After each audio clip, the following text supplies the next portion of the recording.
तो यहाँ पर देखो, सबसे पहले अपन प्रोजेक्ट से स्टार्ट कर रहे हैं आज के। रियल एस्टेट में प्रोजेक्ट का मतलब क्या होता है? तो यहाँ पर project is the smallest group unit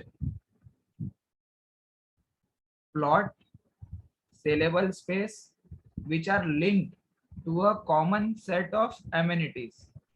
अब जनरली क्या होता है, भाई अपन देखो इतना बड़ा प्लॉट ऑफ लैंड है, ठीक है, इसमें मान लो बिल्डर ने इतने एरिया में क्या बनाया, एक मॉल बनाया, इतने एरिया में फ्लैट्स बनाए और पीछे के एरिया में क्या करे, बंगलोज बना दिए। ठीक है, तो ये क्या, उसके अलग अलग प्रोजेक्ट हो गए। तो प्रोजेक्ट क्या हो सकता है? स्मॉलेस्ट ग्रुप ऑफ यूनिट, छोटे छोटे यूनिट्स का ग्रुप होता है या प्लॉट्स का ग्रुप होता है, ठीक है, जो एक दूसरे से लिंक्ड होता है with common amenities. Common set of amenities मतलब उसमें गार्डन हो सकता है, उसमें जिम हो सकता है, ऐसे कॉमन एमिनिटीज देते हैं वो लोग, ठीक है। सिक्योरिटी हो सकती है। such manner that unless the common amenities are made available and functional, these units plot saleable space cannot be put to their intended effective use। और बिना amenities के, ठीक है ना, बिना amenities के ये यूज नहीं हो सकता है ना, प्लॉट यूज नहीं हो सकता है, सेल नहीं हो सकता है, ठीक है। तो बेसिकली अपन प्रोजेक्ट क्या बोलेंगे कि एक बहुत बड़े कॉन्ट्रैक्ट के स्मॉल पार्ट को अपन क्या बोलेंगे, प्रोजेक्ट बोल सकते हैं। तो project is the smallest group of unit plot saleable space which are linked with the common set of amenities। अब हम आगे जाते हैं।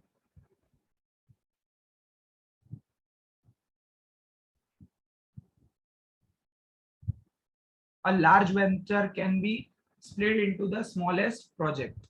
अब देखो क्या बताया, जो बड़े बड़े वेंचर होते हैं, वेंचर मतलब जो बड़े बड़े कॉन्ट्रैक्ट्स होते हैं, जो बड़े बड़े प्रोजेक्ट्स होते हैं ना, बेसिकली यहाँ पे प्रोजेक्ट वर्ड किसके लिए यूज करते हैं? देखो अपन जो, आप लोगों ने देखा होगा फ्लैट्स वगैरह बन रहे हैं, ठीक है, कोई शॉपिंग कॉम्प्लेक्स बन रहा है, ठीक है, कोई सोसाइटी बन रही है जिसके अंदर टेनामेंट्स है या घर है, तो वो सब किसके अंदर आते हैं? वो सब आते हैं प्रोजेक्ट्स कहलाते हैं, उन सबको प्रोजेक्ट बोलते हैं। तो प्रोजेक्ट एक्चुअली होता क्या है कि कोई बहुत बड़ा वेंचर है, कोई बहुत बड़ा बिजनेस प्लान है, उसके छोटे छोटे हिस्से होते हैं, जब उसको स्प्लिट आउट कर देते हैं, स्प्लिट आउट कर देना मतलब क्या कर देना, उसके हिस्से कर देना। देखो यहाँ पे वर्ड यूज हुआ है, the large venture can be split into a smallest project if the basic condition as set out above are fulfilled. ठीक है ना, जो बेसिक एमिनिटीज है वो सब फुलफिल कर देते हैं। फॉर एग्जाम्पल देखो लिखा, a project may comprise a cluster of tower and each tower can be also design as a project. तो आप देखते हैं बड़ी बड़ी सोसाइटियां बनती है या बड़े बड़े जो टाउनशिप्स बनती है, फ्लैट्स अपार्टमेंट बनते हैं, तो उसमें tower A, tower B, tower C, tower D, ऐसे अलग अलग टावर्स होते हैं। और हर टावर को अपन क्या बोल सकते हैं कि वो हर एक टावर क्या है, उस बड़े वेंचर का एक प्रोजेक्ट है। तो project are the smallest units plots, ठीक है ना, और space saleable which has common set of unit amenities. तो उसकी डेफिनेशन हो गई। Similarly a complete township can be project, और पूरे के पूरे टाउनशिप को भी अपन प्रोजेक्ट बोल सकते हैं। और it can be break down in the smaller project. तो टोटल बड़ा भी प्रोजेक्ट होता है, उस प्रोजेक्ट के छोटे छोटे हिस्से को भी अपन क्या बोलते हैं, प्रोजेक्ट ही बोलते हैं। तो ये प्रोजेक्ट का एक जनरल इंट्रोडक्शन दिया है कि प्रोजेक्ट क्या होता है। अब आज हम प्रोजेक्ट कॉस्टिंग के बारे में इसलिए पढ़ रहे हैं क्योंकि आज अपन जो एग्जांपल आखिरी में सॉल्व करने वाले हैं प्रोजेक्ट कॉस्टिंग के एग्जांपल है। ठीक है, देखो यहाँ पे क्या बोला है, project costing in relation to a project ordinarily comprise. अब प्रोजेक्ट कॉस्टिंग में क्या क्या चीजें आती है ऑर्डिनरली, वो यहाँ पे अपन को बताइए सामान्य तौर पे क्या क्या चीजें आती है। कॉस्ट ऑफ लैंड, सबसे पहली चीज क्या आती है, कॉस्ट ऑफ लैंड। कि जो भी अपन प्रोजेक्ट स्टार्ट करने वाले हैं, वो प्रोजेक्ट जमीन पे स्टार्ट होने वाला है, तो वो कॉस्ट क्या है जमीन की, कॉस्ट ऑफ लैंड आएगा, and cost and development right. ठीक है, तो वो लैंड एक्विजिशन का जो भी राइट आप लेने वाले हो, तो भी जो भी उसका चार्ज होगा, लीगल एक्सपेंस होगा जो भी, वो सब इसके अंदर ही आ जाएगा। तो सबसे पहले अपन देखते हैं कॉस्ट ऑफ लैंड क्या है। तो all the cost related to the acquisition of the land, development rights in the land और property include cost of land. तो देखो क्या बोला है, जितना भी कॉस्ट होगा, all the cost related to acquisition of land, जमीन के अधिग्रहण। एक्विजिशन का मतलब क्या होता है, उसको अधिकृत करना, अधिग्रहण करना, ठीक है, उस पर कब्जा में लेना। तो जमीन का कब्जा लेने के लिए जितने भी कॉस्ट अकर होगी, उस सबको अपन बोलेंगे cost of land. Development right in the land और प्रॉपर्टी इंक्लूड। अब देखो आगे कॉस्ट ऑफ डेवलपमेंट राइट क्या होता है, तो development right in the land और property include cost of land, cost of land development rights, rehabilitation cost, कई कई बार जमीन क्या होती है उसको रिहेबिलिटेट करना पड़ता है, उसको सुधारना पड़ता है, ठीक है ना। कई बार आप देखा होगा कॉस्ट, जमीन अपन ने जो ली है, जो लैंड अपन ने परचेज किया, वो लैंड कैसा होता है, समतल नहीं होता है, उबड़ खाबड़ होता है। उसमें क्या होता है, उसके ऊपर अपन को मिट्टी भरवाना पड़ती है, खड्डा होता है, खाड़ा पुरवाना पड़ता है, तो उसको रिहेबिलिटेट करना पड़ता है, उसको बांध काम के लायक उस जमीन को बनाना पड़ता है, ठीक है। तो उसको बोलते हैं रिहेबिलिटेशन कॉस्ट। फिर उसके अलावा रजिस्ट्रेशन चार्जेस होता है, ठीक है, उसका क्या करना पड़ता है, अपन को रजिस्टर करवाना पड़ता है, नोटरी करवाना पड़ता है, रजिस्टर, स्टाम्प ड्यूटी होता है उसका। कई बार हमने ब्रोकर को हायर किया होगा तो ब्रोकरेज चार्जेस भी देना पड़ता है, दलाली देना पड़ती है। और इंसिडेंटल एक्सपेंसेस, और टाइम टाइम पे अलग अलग इंसिडेंट जो हो रहे हैं एक्विजिशन के टाइम पे, उस इंसिडेंट के हिसाब से जो भी चार्ज होगा वो पे करना पड़ता है।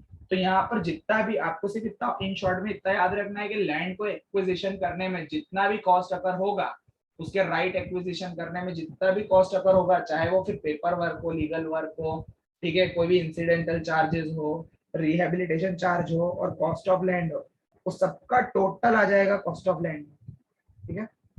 अब आगे बढ़ते हैं अपन बी पॉइंट, बोरोइंग कॉस्ट। तो what is borrowing cost? Borrowing का मतलब होता है उधार लेना, और कॉस्ट मतलब जो उधार लेते हैं अपन उस पर ब्याज चुकाते हैं ना, उसको बोलते हैं बोरोइंग कॉस्ट। तो देखो यहाँ बोला है in accordance with the accounting standard 16, ठीक है, याद रखना है बोरोइंग कॉस्ट के लिए किसका रेफरेंस लेंगे अपन, अकाउंटिंग स्टैंडर्ड 16 का, ठीक है, ये अच्छे से याद रख लेना, AS 16। borrowing cost which are incurred directly in the relation to the project or which are apportionate to the project। तो बोरोइंग कॉस्ट वो कॉस्ट होगी जो डायरेक्टली प्रोजेक्ट से रिलेटेड होगी या प्रोजेक्ट के प्रोपोर्शन में अकर होगी। तो इसके लिए बेसिकली अकाउंटिंग स्टैंडर्ड 9 जो है वो सॉरी अकाउंटिंग स्टैंडर्ड 16 जो है वो रिफर करना पड़ेगा, ठीक है। अब आता है अगला कंस्ट्रक्शन एंड डेवलपमेंट कॉस्ट।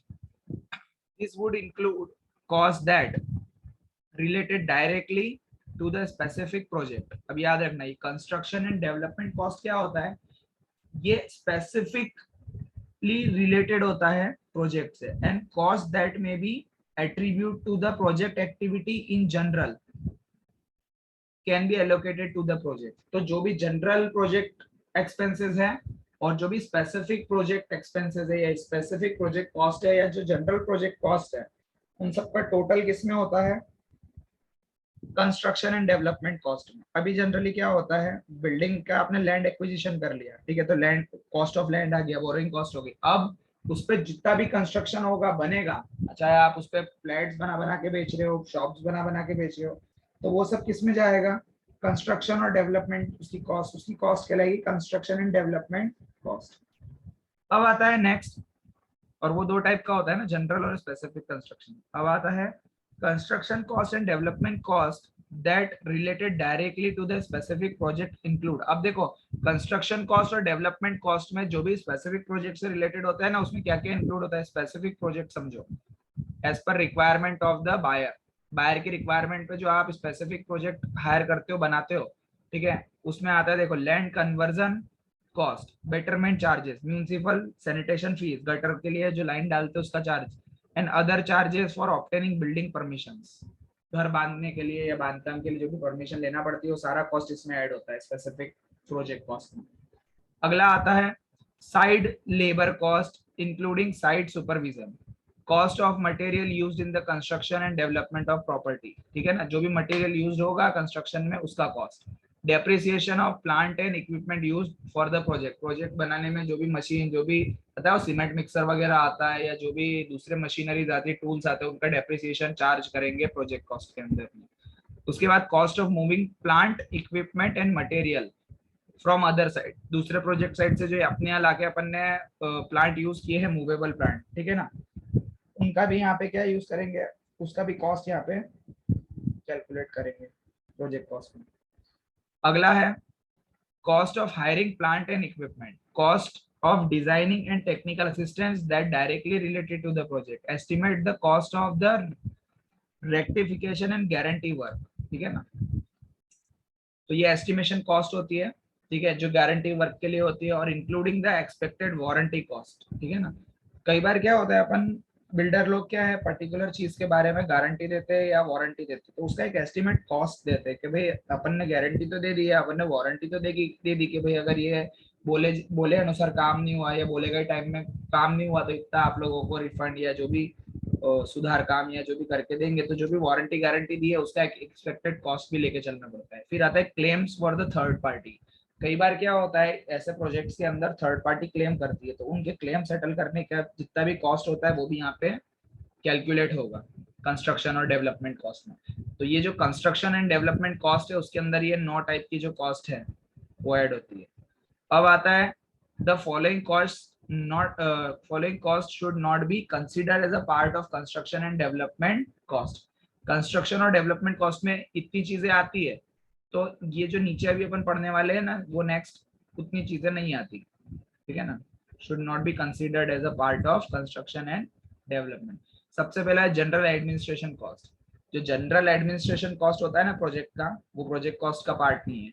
दूसरा सेलिंग कॉस्ट, बेचने के लिए जो एडवर्टीजमेंट वगैरह होता है वो नहीं है। रिसर्च एंड डेवलपमेंट कॉस्ट उसमें नहीं आती। डेप्रिसिएशन ऑफ आइडल प्लांट, जो प्लांट और इक्विपमेंट खाली पड़े हैं जिसका यूज ही नहीं हुआ है उसका डेप्रिसिएशन इस प्रोजेक्ट के कॉस्ट में नहीं जाएगा।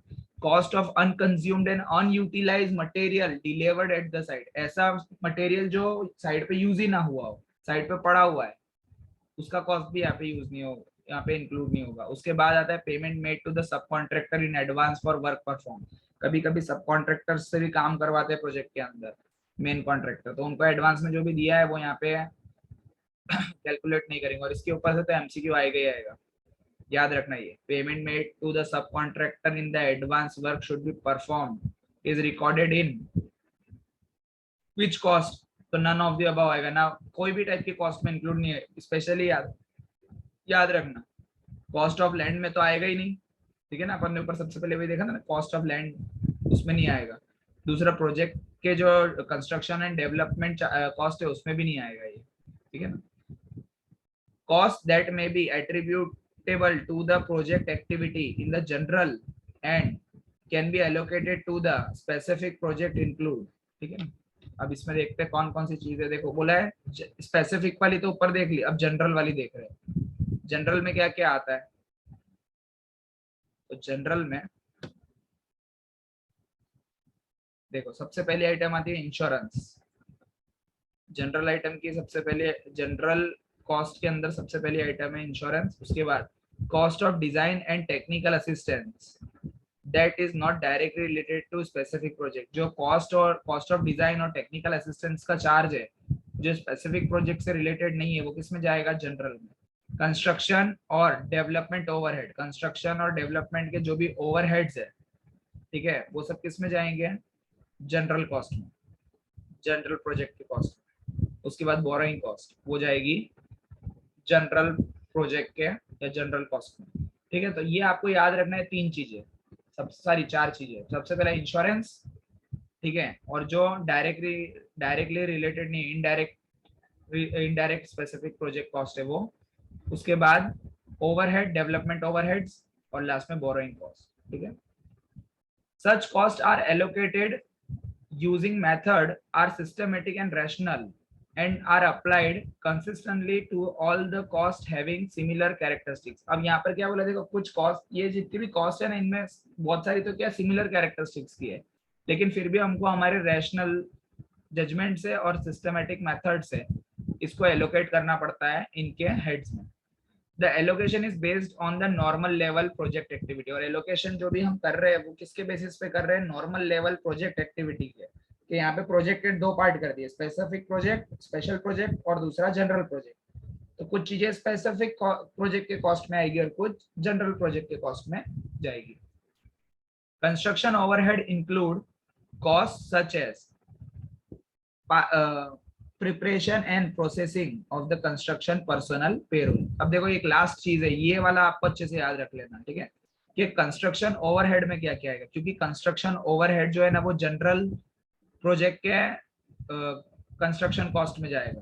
ये जनरल प्रोजेक्ट के चार आइटम है ना उसमें, तो कंस्ट्रक्शन और डेवलपमेंट ओवरहेड में क्या इंक्लूड होता है, preparation and processing of the construction. जब भी हम कंस्ट्रक्शन शुरू करते हैं तो उसका प्रिपरेशन और जो उसका प्रोसेसिंग होता है ना, ठीक है, उसके अंदर जो भी पर्सनल होते हैं उनके पेरोल, उनके पगार जाते हैं कंस्ट्रक्शन ओवरहेड।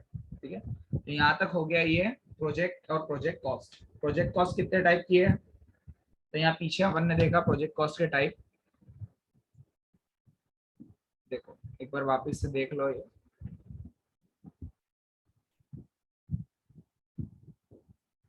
देखो यहाँ पे बताया प्रोजेक्ट कॉस्ट में सबसे पहले आता है cost of land and cost of development rights, फिर दूसरा बोरोइंग कॉस्ट, और फिर आते हैं कंस्ट्रक्शन एंड डेवलपमेंट कॉस्ट। अब ये जो कंस्ट्रक्शन एंड डेवलपमेंट कॉस्ट है ना, ये दो टाइप की है, एक जनरल है और एक स्पेसिफिक है। देखो यहाँ लिखा है जनरल प्रोजेक्ट और दूसरा लिखा है ये रहा जनरल और स्पेसिफिक प्रोजेक्ट।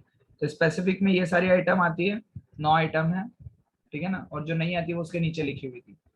और जनरल प्रोजेक्ट के अंदर कितनी थी, तो जनरल प्रोजेक्ट के अंदर 4 थी, ठीक है ना। वो 4 कौन सी है, वो ये वाली 4 है। एक मिनट।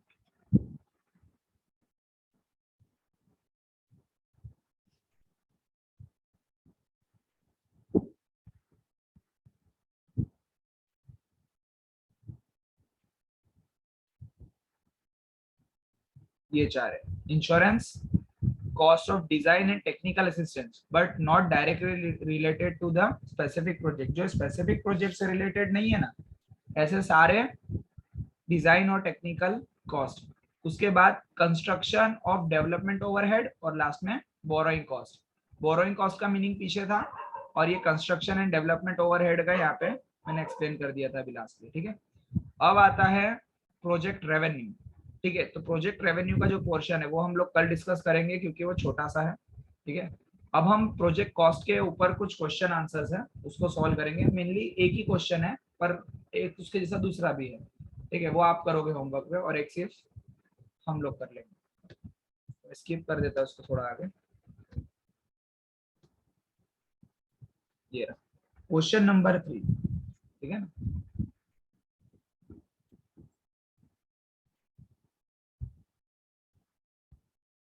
इसको थोड़ा साइड में ले लेते हैं।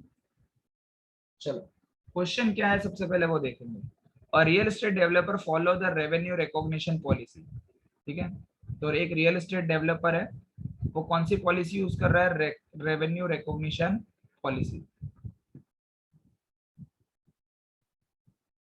वर्क कंप्लीशन आपको यहाँ पे परसेंटेज में दे दिया अप टू 25%, तो प्रॉफिट क्या रहता है, नील, ठीक है। फिर 25 से 50% तक आपको प्रॉफिट का कितना शेयर मिलता है, 25%, ठीक है। उसके बाद 51 से 75% जो होता है उसमें आपको प्रॉफिट कितना मिल रहा है, 50%।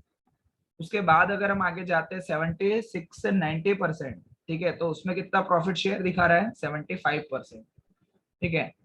और जब आप 90% के अबाव कॉन्ट्रैक्ट को कंप्लीट करते हो तो आपको 100% प्रॉफिट क्या हो जाता है, रिकॉग्नाइज होता है। तो हमको रेवेन्यू रिकॉग्निशन मेथड से हमको यहाँ पे कैलकुलेशन करना है, ठीक है, वर्किंग बनाना है। अब इसमें क्या होता है, जनरली जो प्रोजेक्ट होते हैं वो एक से ज्यादा साल के अंदर स्प्रेडेड होते हैं। तो हमको यहाँ पर एक ऐसा स्टेटमेंट बनाना पड़ेगा जिसमें प्रीवियस ईयर भी आएगा और करंट ईयर भी आएगा, 2 ईयर आएंगे, एक प्रीवियस ईयर और दूसरा कौन सा, करंट ईयर, ठीक है। तो मैं ड्रॉ कर देता हूँ सबसे पहले, ठीक है।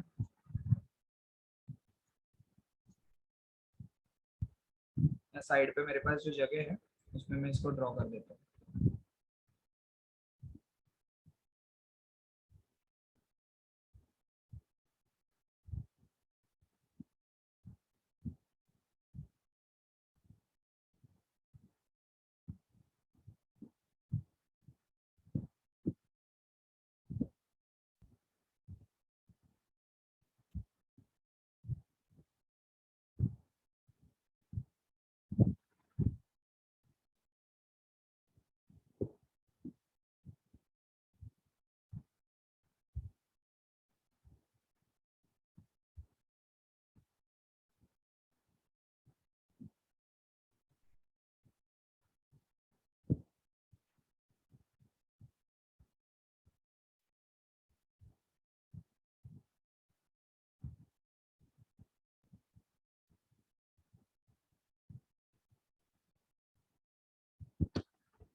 ये तुम्हारा एक कॉलम बना देंगे अपन प्रीवियस ईयर का।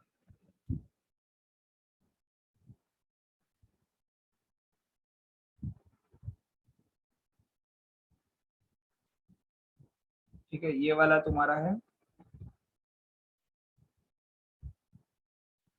करंट ईयर, और ये वाला हो जाएगा up to the date, up to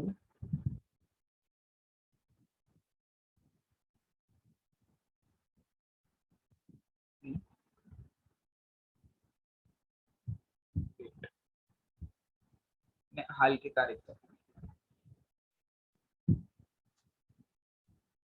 चलो, अब सबसे पहले अपन क्या करेंगे, यहाँ पर चेक करते जाएंगे आगे। देखो, कंपनी टू का contract value of rupees 150 crore, तो टोटल जो कॉन्ट्रैक्ट कॉस्ट है वो कितनी है, 150 crore. Started work on it from first during the year one. ठीक है, तो ईयर वन में कितने टका काम पूरा हुआ है, 30% of work was completed at the cost of rupees 35 crore. Okay, तो सबसे पहले अपन को ये ईयर वन का जो इंफॉर्मेशन है उसके बेसिस पे अपन को आगे करना पड़ेगा। देखो, ये first during the first year 30% of the work has completed, और कॉस्ट कितनी है 35 करोड़। तो आप यहाँ पे क्या लिखोगे, देखो आप लिखोगे फर्स्ट ईयर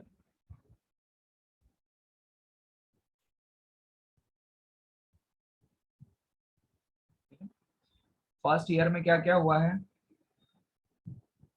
रेवेन्यू हुई है, कितनी रेवेन्यू हुई है, तो देखो ये तो प्रीवियस ईयर, और ये अपना फर्स्ट ईयर यानी अपना करंट ईयर है। करंट ईयर यहाँ पे लिखेंगे, और प्रीवियस ईयर जो कोई इन्फॉर्मेशन नहीं है इसलिए यहाँ पर रेवेन्यूज की कितनी लिख देंगे, नील।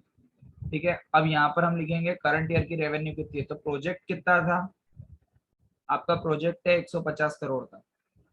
ठीक है, और 150 करोड़ में से आपने 30% काम पहले साल में पूरा कर दिया, मतलब आप 25 प्रॉफिट निकाल सकते हो। ठीक है, तो अपना जितना काम कंप्लीट हुआ है ना, अपन उससे मल्टीप्लाई करेंगे। देखो 30% ऑफ वर्क कंप्लीट, और 150 करोड़ का प्रोजेक्ट है, तो आप क्या करोगे पता है, यहाँ पे ब्रैकेट में लिखोगे आपके 150 CR मल्टीप्लाइड बाय 30%, कितना हो रहा है, इसको मल्टीप्लाई करने के बाद 45 करोड़। ठीक है, अब ये हो गया आपका रेवेन्यू। टोटल रेवेन्यू कितना, यहाँ तो नील है और यहाँ पे 45, इसको ऐड करेंगे तो यहाँ पर अपना up to the till date, हाल की तारीख तक कितना हो रहा है, 45 करोड़। ठीक है, अब रेवेन्यू में से क्या माइनस करेंगे, इस साल का कॉस्ट, लेस कॉस्ट। अब कॉस्ट कितना है, देखो इस साल तो कोई कॉस्ट नहीं हुआ था प्रीवियस ईयर में, इसके पहले, क्योंकि ये पहला ही साल है ना, तो करंट ईयर में वो होगा कॉस्ट। देखो यहाँ लिखा है कॉस्ट 35 करोड़, तो यहाँ पर हम क्या लिखेंगे, 35 करोड़, और इधर भी इसका टोटल होगा 35 करोड़। ठीक है, अब यहाँ पर हमको थोड़ा एडलेस करना पड़ेगा।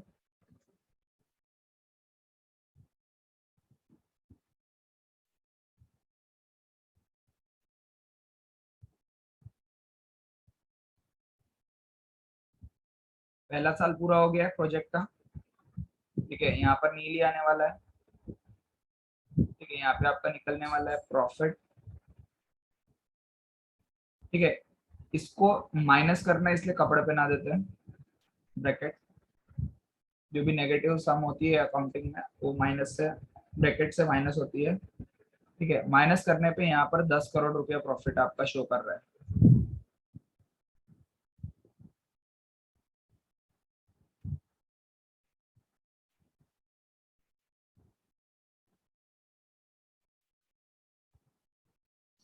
अब next year number 2, second year.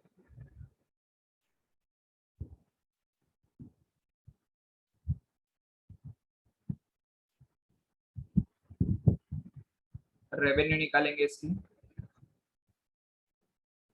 अब देखो यहाँ पर अब नील नहीं रहेगा, अब ये जो करंट ईयर है वो सेकेंड ईयर का प्रीवियस ईयर बनेगा।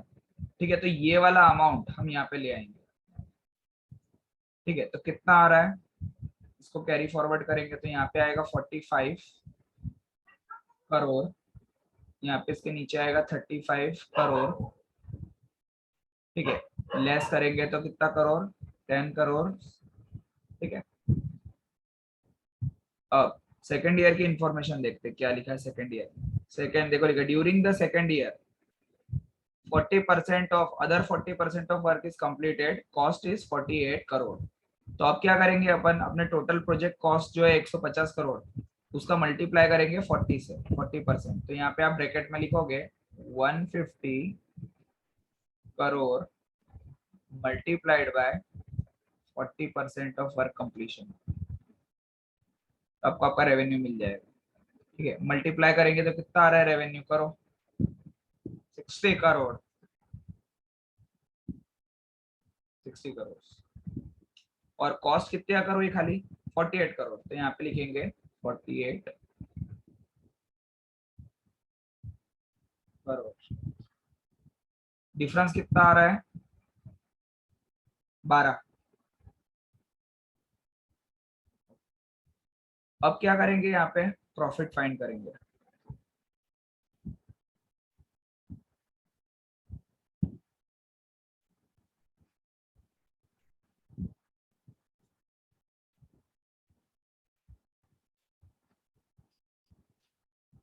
टोटल अगर हम देखें प्रॉफिट कितना हो रहा है 22 करोड़ तक अभी तक। कॉस्ट हमने यहाँ पे माइनस कर दी है, यहाँ पे लिख देंगे लेस। ठीक है, अब यहाँ टोटल मार देते हैं कितना हो रहा है, यहाँ पर 60 और यहाँ 45, 105, 105 करोड़। ठीक है, और इन दोनों का टोटल कितना हो रहा है 48 और 35, 83 करोड़।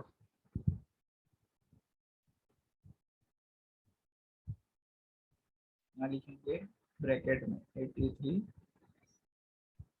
करोड़। अब हम यहाँ पे जा रहे हैं थर्ड वाले पे, थर्ड ईयर।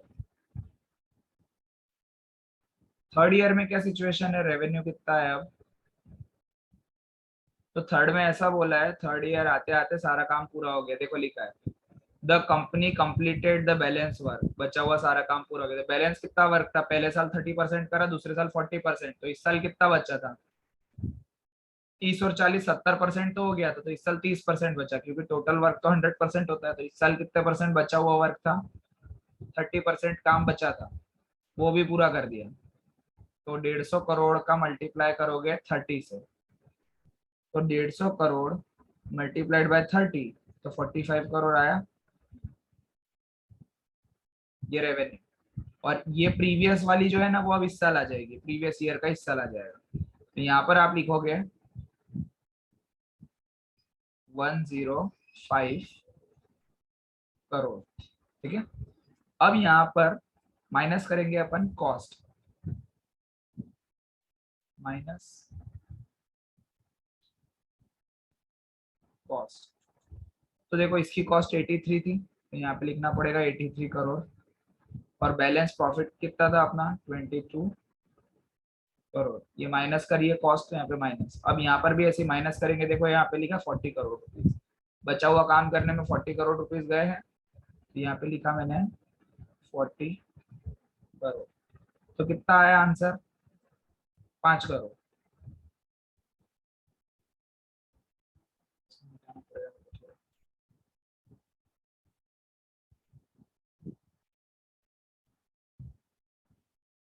उसको बंद कर देंगे, खत्म।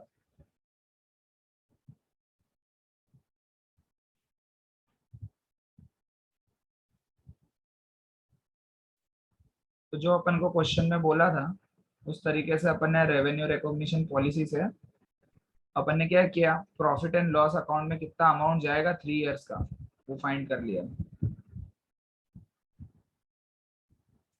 अब इसका टोटल कर दो यहाँ पे सर, कितना हो जाएगा 105 और 45 का टोटल करेंगे तो कितना हो रहा है ना टोटल। और यही था अपना स्टार्टिंग में, अगर यहाँ पे देखें तो शुरू से ही करा था 150 करोड़ से, तो ये 150 करोड़, ठीक है। और यहाँ पे कॉस्ट कितना हो रहा है, कॉस्ट का टोटल 123 करोड़, और यहाँ पे माइनस करने पे टोटल कितना आ रहा है 22 और 5 27 करोड़। ये टोटल 3 ईयर के एंडिंग का प्रॉफिट है 27 करोड़ प्रोजेक्ट का, और यहाँ पे लिख देंगे हम उसको प्रॉफिट। तो इस तरीके से कैलकुलेशन किया है, और इसका टाइटल आप ये डालोगे, calculation of profit and loss, ठीक है।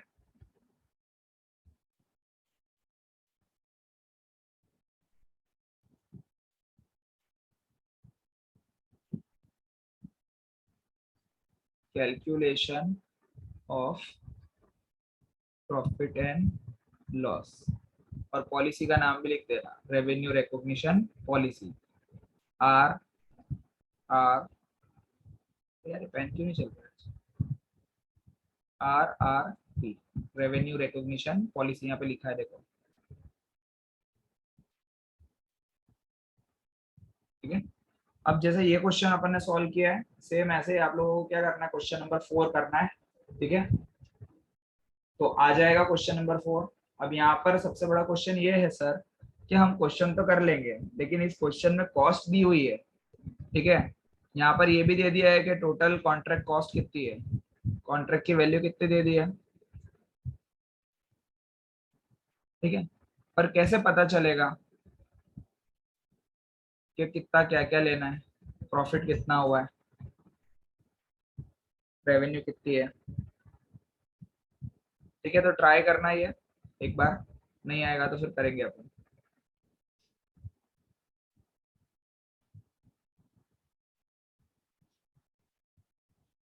तो आज का लेक्चर बस इतना ही था।